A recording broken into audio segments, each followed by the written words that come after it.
Assalamualaikum warahmatullahi wabarakatuh. Salam sejahtera untuk kita semua. Halo teman-teman mahasiswa. Selamat datang dalam video pembelajaran kali ini. Kita akan membahas materi yang sangat penting dalam dunia PAUD, yaitu bagaimana menyusun dan menerapkan aturan serta rutinitas kelas di jenjang pendidikan anak usia dini. Sumber jurnal tentang manajemen kelas dalam menyusun aturan serta rutinitas PAUD diantaranya jurnal Pengelolaan Kelas Berbasis Manajemen untuk Meningkatkan Disiplin dan Kesiapan Belajar, Jurnal Multidisiplin Ilmu Akademik Anak Usia Dini, Universitas Negeri Medan, Analisis Keterampilan Guru dalam Manajemen Kelas Anak Usia Dini, Studi Kasus di TK Bunda Al-Munawarroh. Teori tentang manajemen kelas. Teori tentang manajemen kelas mengacu pada teori behaviorisme dalam manajemen kelas. Behaviorisme berakar pada karya-karya B.S. Skinner, Ivan Pavlov, dan John Watson. Behaviorisme merupakan teori psikologi yang menekankan perilaku yang dapat diamati dan bagaimana perilaku tersebut dapat dibentuk melalui penguatan dan hukuman. Dalam konteks manajemen kelas, prinsip-prinsip behaviorisme sering diterapkan melalui teknik-teknik seperti penguatan positif, penguatan negatif, dan hukuman untuk mendorong perilaku siswa yang diinginkan dan mencegah perilaku yang tidak diinginkan.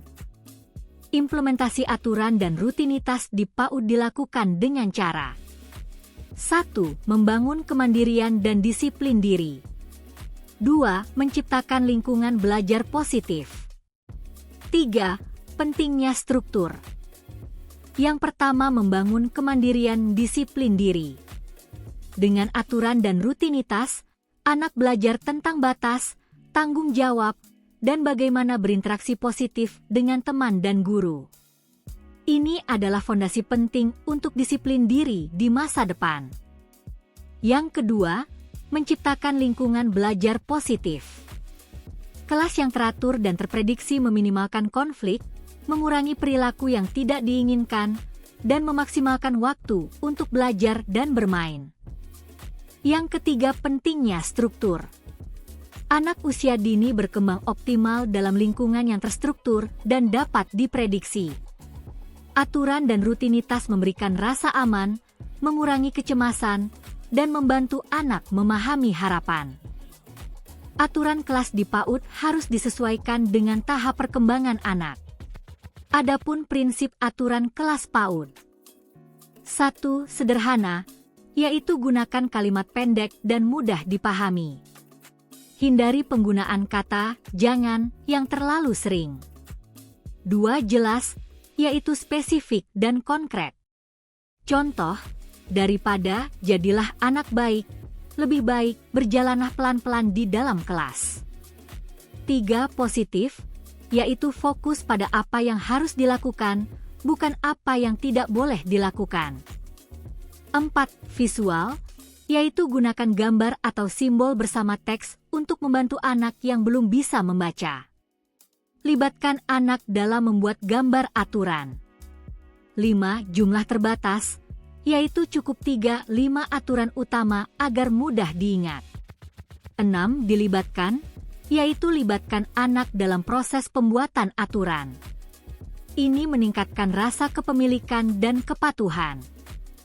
Contoh aturan kelas PAUD diantaranya: 1. Mendengarkan ketika orang lain berbicara.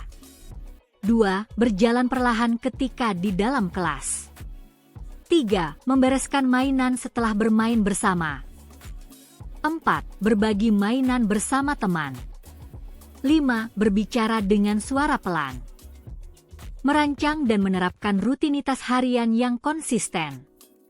Rutinitas adalah urutan kegiatan yang dilakukan setiap hari pada waktu yang sama. Konsistensi adalah kuncinya. Manfaat rutinitas adalah: 1. Memberikan rasa aman dan prediktabilitas. 2. Mengurangi transisi yang sulit antar kegiatan. 3. Mengajarkan konsep waktu dan urutan. 4. Membangun kemandirian anak. Contoh rutinitas harian PAUD diantaranya. 1. Pada pagi hari, ketika datang ucapkan salam, lepas sepatu, simpan tas, dan bermain bebas. 2. Ketika lingkaran pagi, berdoa, bernyanyi, diskusi tema hari ini. 3. Ketika kegiatan inti, belajar sambil bermain, sesuai sentra area. 4. Ketika transisi, merapikan mainan, cuci tangan, makan bekal. 5. Ketika istirahat bermain di luar, lakukan kegiatan fisik. 6. Ketika lingkaran akhir, lakukan review hari, bercerita, dan persiapan pulang. Strategi penerapan rutinitas yang konsisten. 1. Visualisasi rutinitas. Buat jadwal visual dengan gambar untuk setiap kegiatan. Tempel di tempat yang mudah dilihat anak. 2. Transisi yang jelas. Beri sinyal atau peringatan beberapa menit sebelum transisi ke kegiatan berikutnya. Misal, 5 menit lagi kita akan merapikan mainannya. Gunakan lagu transisi. 3. Model perilaku. Guru harus menjadi contoh dalam mengikuti aturan dan rutinitas. 4. Pujian dan penguatan positif. Berikan pujian spesifik saat anak mengikuti aturan atau rutinitas. Bagus sekali, kamu sudah merapikan bukumu. Ini memperkuat perilaku positif. 5. Konsekuensi logis dan konsisten. Jika aturan dilanggar, berikan konsekuensi yang logis, relevan, dan segera, tanpa emosi berlebihan. Contoh, karena kamu berlari di kelas, kamu duduk sebentar sampai kamu siap berjalan pelan. Konsistensi dalam penerapan konsekuensi ini sangat penting. 6. Fleksibilitas atau sesuai kebutuhan. Sesekali boleh ada pengecualian jika ada acara khusus, namun sebisa mungkin kembali ke rutinitas normal. Demikianlah pembelajaran kita tentang menyusun dan menerapkan aturan serta rutinitas kelas di PAUD. Materi ini bukan hanya penting saat praktik lapangan nanti, tapi juga sebagai bekal untuk menjadi pendidik PAUD yang mampu membentuk karakter positif sejak dini. Teruslah belajar, berlatih, dan memahami dunia anak dengan sepenuh hati. Terima kasih atas perhatiannya dan sampai jumpa di materi selanjutnya. Wassalamualaikum warahmatullahi wabarakatuh. Remember, whatever Allah give us is the best.